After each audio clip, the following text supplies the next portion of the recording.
it is possible that the well-to-do peasants, the richer peasants, might have benefited as a result of our economic development, but as far as the rural area as a whole is concerned, the disparity and imbalance is definitely growing, and that is also a matter of concern. The very fact that urbanization takes place at such a rapid rate in our country is visible proof that the imbalance has been growing, with the result that neither the urban areas nor the rural areas are today in a position to live the life that they were living before our planned developmental efforts started. Now there is over-congestion in the urban areas. The civic amenities are all on the point of breaking down, and they continuously break down with the slightest accident here or there.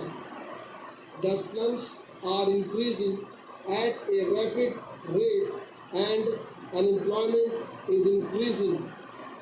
Whatever may be the figures regarding crimes, etc., that may be published by the government, there is a definite impression in the country that the crime situation is also deteriorating.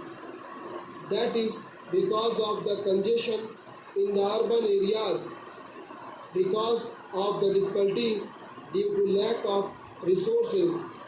They are unable to deal with the problems that arise as a result of this over congestion, and the problem of law and order becomes more acute as a result of this urbanization.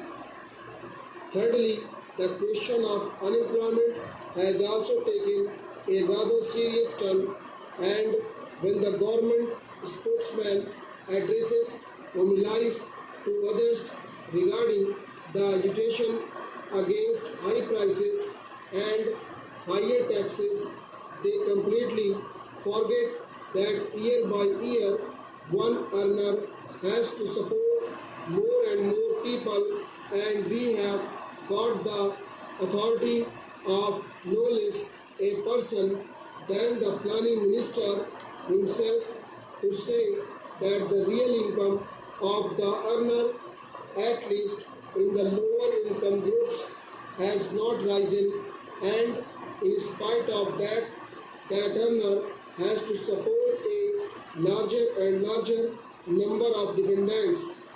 There is so much dissatisfaction in the country that people are clamoring against rising prices and rising taxes. The planning minister has given us a frank picture regarding what has happened in the first year of the 10th plan period, and we are grateful to him for this frank picture. The figures that he has cited have given us a clear idea of what is happening to our economy at the present moment. But he has tried to strike a note of optimism.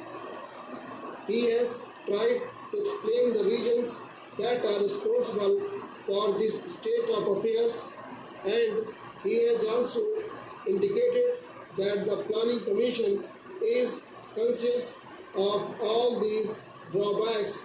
Stop.